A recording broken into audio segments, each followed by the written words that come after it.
bang natatakot kay Martin Romualdez? Marami po siguro dito sa kapulungan ito. Pero hindi ako natatakot kay Martin Romualdez. Ang pinag-uusapan natin ay problemang kasangkot na po ang kinabukasan ng ating bansa. Sasabihin ba natin interparliamentary courtesy? Sulat po ba sa bato yun? Absolute po ba yun? Yun po yung aking ikinasasama ng loob eh. Ito ay tumatayo ngayon para sa isang usaping pampersonal at pangkalahatang pribilehyo. Ginoong Pangulo, ang gulo-gulo na po natin.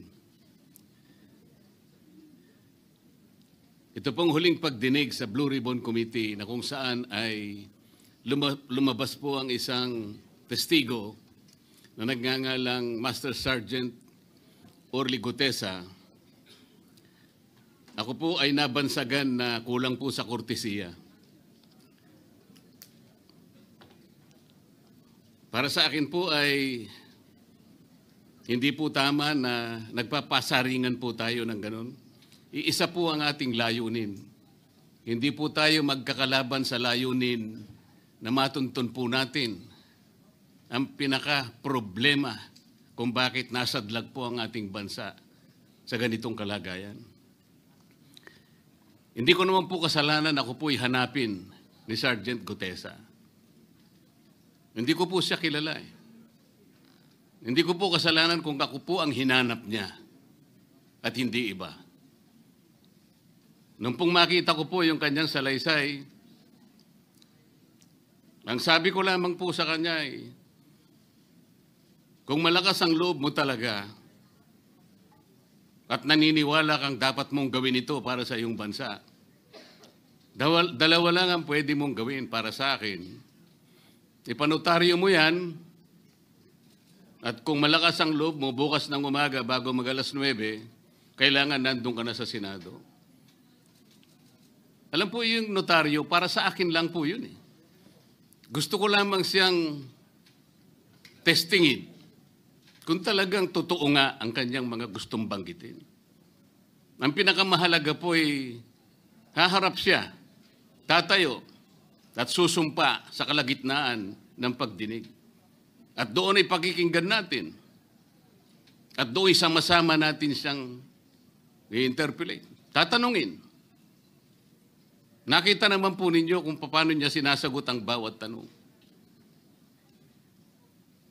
Walang pag-aalinlangan. Siya lamang po ang natatangi na testigo na kumonekta sa pangalan ni Saldico at Martin Romualdez. Wala nang iba. Ngayon po siya ay naharap sa napakaraming pasaring din. Bakit po ako ay walang kortesiya? Hindi po ba ako'y humingi ng panahon sapagkat hindi ko naman po alam kung talagang darating siya nung araw na yon, kaya hindi na po ako nagsabi. Gusto ko talagang paniwala ang darating siya. Dumating nga po siya, kaya ko siya inilabas. Pero kung pag-uusapan po ay kortesiya, balikan po natin ang mga nangyari. Nung ako po ay chairman pa ng Blue Ribbon Committee, nagkaroon po ng pagdinig. Unang pagdinig ay August 19, 2025. Isang araw bago po nagkaroon ng pagdinig ang Blue Ribbon Committee, ang ating pong kasama, si Senator Lacson, ay nagkaroon po ng posting. Sa Twitter po yata ito, hindi po ako sanay dito eh. Babasahin ko po, August 20, 2025. The Senate Blue Ribbon Committee hearing yesterday is akin to the cart going ahead of the horse. Had the cart waited one day, it would not have missed the details of the truth about the many substandard ghost projects and more that will be exposed in my privileged speech today. Yun po ba ay courtesy din? Sa akin pong palagay, hindi dapat po nagkaroon ng ganitong pagpapasaring. Alam ko po ba kung sino-sino ang tatayo para mag-deliver ng privilege speech? Matagal ko na pong sinabi noon kung kailan po ang pagdinig. Wala po akong itinago. Ngunit kung sasabihin na kung naghintay kami ng isang araw, ay mas marami pa sanang mga detalye at katotohanan ang naihayag. Hindi po ba sinabi ko sa inyo noon, mismong Pangulo ng Republika ng Pilipinas ang nagbigay sa akin ng USB na nandun po lahat ang mga proyektong pinaghihinala na ghost projects. Ayaw ko lamang pong ilabas ng isa-isa sapagkat sa aking pagkakaalam noon, Ginoong Pangulo, mali din po yung binigay na mga coordinates sapagkat ang pinagbasihan nila yung MYPS, hindi yung PCMA, na palagi ko pong binabanggit. Sa mga kapatid, kahit na po yung mga binanggit na projects ng ating kasama, salig po sa mga maling coordination. At saka konti lang, pinili lang. Nagkataon lang po maganda nga talagang pagkakapresent sapagkat kulang na lang po yung cinematography at saka screenplay. Kung meron pa lang sanang sound effects, baka nandun yun. Huwag po sanang ganun magpasaringan tayo. Iisa po ang layunin natin dito. Yung matukoy natin kung sino ang merong utak dito. Na ngayon po ay unti-unti na pong naihayag. Sino bang natatakot kay Martin Romualdez? Marami po siguro dito sa kapulungan ito. Pero hindi ako natatakot kay Martin Romualdez.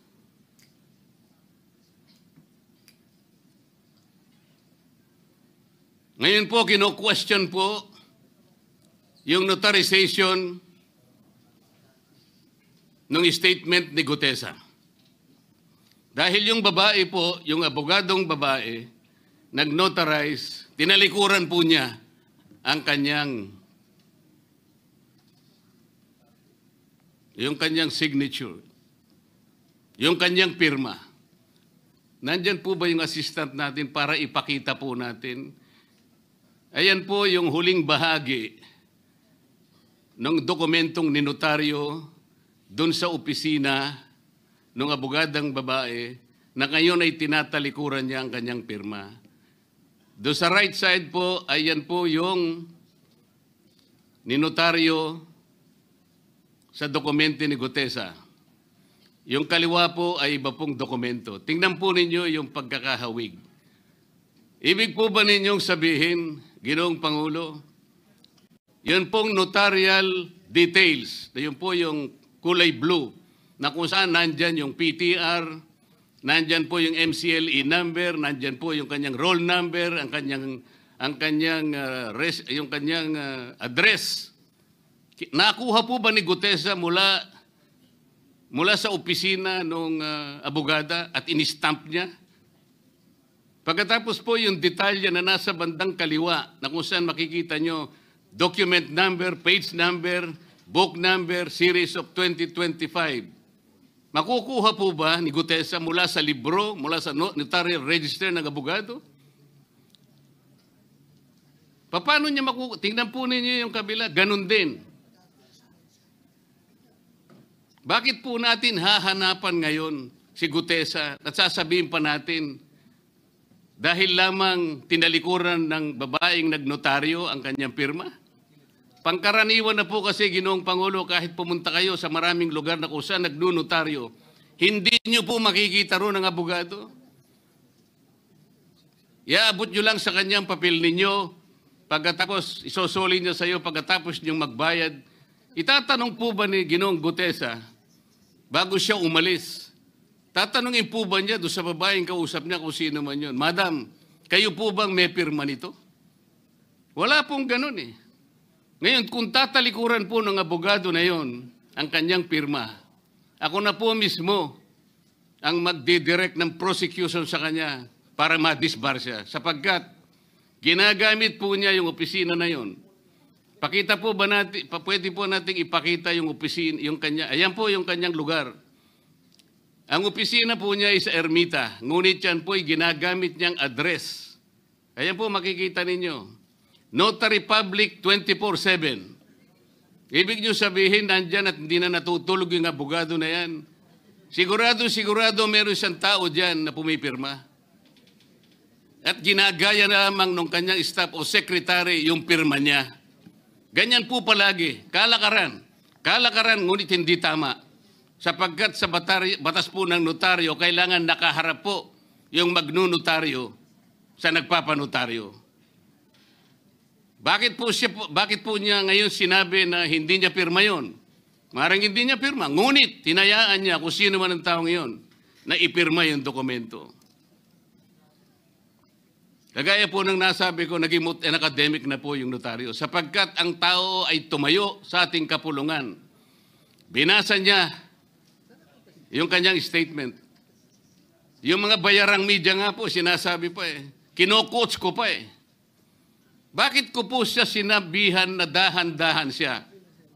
Dahil po nung panahon na binabasa niya na yung kanyang statement, sinusundan po namin yung kanyang binabasa. Binigyan ko po ng kopya ang chairman ng Blue Ribbon Committee.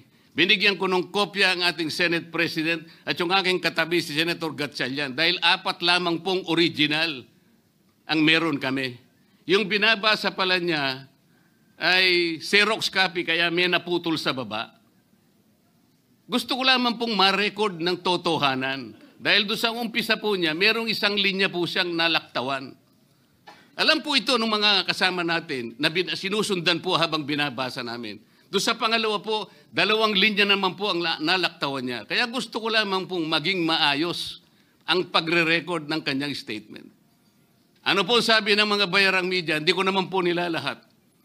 Kaya ako po hindi nagpapa-interview sa kanila Alam ko po ang karakter ng ating media ngayon. Nakakaawa na po ang kalagayan.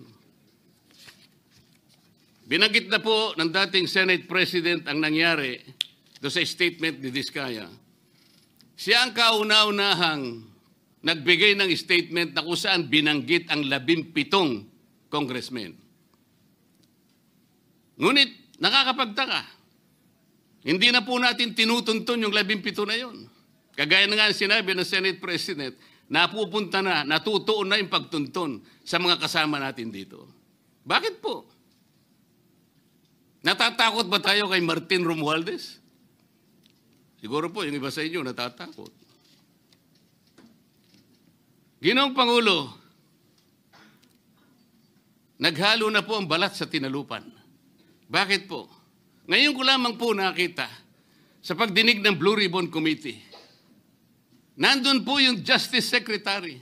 Hindi pa po natin natatapos na pagtatanungin yung respondent, yung resource person, na tayo po ang merong legal and physical custody.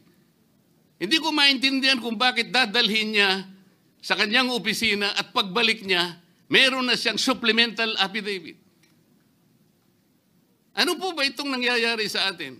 Meron na ba tayong alituntunin? Meron na ba tayong agreement sa pagitan ng DOJ at ang pag-imbestigang ginagawa natin sa Blue Ribbon Committee? Hindi ko na po maintindihan kung ang Blue Ribbon Committee is the investigative arm of the Department of Justice.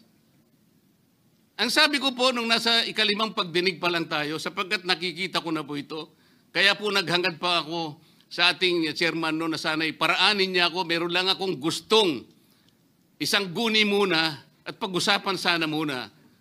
Hindi naman po ako nabigyan ng pagkakataon kaya nagkaroon pa po ng konting sagutan doon. Ito po yung gusto ko sanang ayusin muna, pag-usapan muna natin. Lalong-lalo na po ang kaugnayan natin sa bagong tatag na ICI, Independent Commission on Infrastructure. Ano po bang ugnayan natin dito? Hindi po ba tayo mag-uusap muna? Hindi ba tayo gagawa ng regulasyon muna? Meron po tayong mga doktrinang isinasaalang-alang. Nasaan na po ang institutional boundaries? Nasaan na po ang separation of powers? Nasaan na po ang system of checks and balances? Di ba natin isasaalang-alang ito? Dadalawang tao lamang po ba ang mamamagitan sa pagitan ng mga institusyon na ito? At mawawala na po kami sa picture? Are we supposed to be kept in the dark, Mr. President? Yung po, kung ba sinabi ng ICI na isa sa kanilang mga poder, kapag ka nag-request po sila, makakakuha sila ng impormasyon sa House of Representatives, sa Senate, sa Korte, sa Sandigang Bayan, at kahit sinong otoridad. Ibig ba sabihin wala na tayong opsyon na tumanggi? Kailangan po natin pag-usapan muna yon. Ang nangyayari po sabog-sabog na po eh. Baka nga yun ang isang dahilan kung bakit nag-resign po yung advisor na si Mayor Magalong ng Baguio. Yung pong mga pasaring, ito po yung nakakapagbigay sa atin ng hindi naman kailangang pag-aaway-away o pag-aalitan. Hindi po maganda sa ating panig ito. Tingnan lamang po natin yung interview sa DCMM ng ating kasamahan, chairman ng Blue Ribbon Committee, ng mga host ay si Victoria Tulad at si Christian Yosores noong September 28, 2025. Ang tanong po nila, ilang hearings pa ang nakikita ninyong gagawin ninyo? Ang sagot po ng ating kasama, Senator Lacson, yun ang hindi ko pa masabi. Dahil kung may bagong lumalabas na mga testigo at masustansya yung sasabihin, meron pang mga kakulangan na dapat na mapunuan, magtawag tayo ng pagdinig. Tama naman po yun. Pero ito pong pangalawang saknong, ang sabi po, pero kung paulit-ulit lang at masa-sidetrack o kaya palihis yung direksyon ng inquiry, yun ang i-assess namin kasi medyo lumihis na. Ano po yung lumihis? September 28, dito lumabas si Master Sergeant Orly Gutesa. Lumihis po ba o dumiretso? Mula kay Saldico, ikinonekta po niya kay Martin Romualdez. Sa akin palagay, dumiretso po, hindi tayo lumihis eh. Pagkatapos tinanong pa po, do you think po, coach po si Gutesa? At iba pong observation baka si Senator Dante Marcoleta dahil parang sinabihan siya nung nagbabasa siya. O nalimutan mo, balikan mo itong paragraph na ito. Naipaliwanag ko na po kung bakit ko lamang sa sinansala at sinabi kong balikan mo sapagkat meron nga po siyang nalalaktawan base po sa sinusundan namin na binabasa niya na dokumento. Ang sagot po ni Senator Lacson, medyo natawa pa nga siya, kayo nang humusga sa lahat ng yan, tayo nag-viral na. Siguro, ang sasabihin ko na lang, yung hula nyo, yun ang hula ko. O hula ko, hula nyo. Parang, your guess is as good as mine. Hindi po maganda yung inference eh. Parang ang lumilitaw, kinotes ko eh. Bilang isang abogado, magmula po nung ako'y maging abogado, iniisip, hindi ko po ginawa yung mga bagay na ito. Kumisan nga ako eh. Hindi na abogado, sila pa yung nagsasabi eh. Katulad po ni Saldico.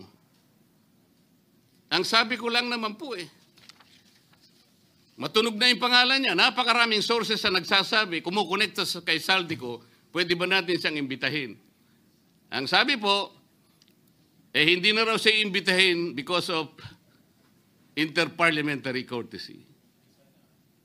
Ang sabi ko po, ang interparliamentary courtesy hindi po nalalabag kung iimbitahin lang siya. Halimbawa, invitation letter lang. Nagawa ko po yun kay Congressman Toby Chanco. Voluntaryo po yun eh. Kung darating siya, salamat. Kung hindi siya darating, okay lang. Ngunit, ang pinag-uusapan natin ay problemang kasangkot na po ang kinabukasan ng ating bansa. Sasabihin ba natin interparliamentary courtesy? Nakikinig po ang buong bayan. Tatakpan po ba natin ang dahil sa interparliamentary courtesy? Nakasulat po ba sa bato yun? Absolute po ba yun? Yun po yung aking ikinasasama ng loob eh. Hindi po tayo dapat mag-away-away. Iisa po ang ating layunin. Ang ating bansa ang pinaka-importante sa ating lahat. Bakit po kinakailangang ilihis natin? Bakit po tayo gagawa ng paraan para pagtakpan po natin ang hindi dapat pagtakpan? Ginoong Pangulo, ngayon po'y masasabi ko, si Master Sergeant Orly Gutesa ay mas credible pa po kaysa sa marami sa atin dito sa kapulungan ito. Si Master Sergeant Orly Gutesa, mas matapang kaysa sa mas marami dito sa ating kapulungan. Maraming salamat po, Ginoong Pangulo. Thank you, Senator Marcoleta. Majority Leader.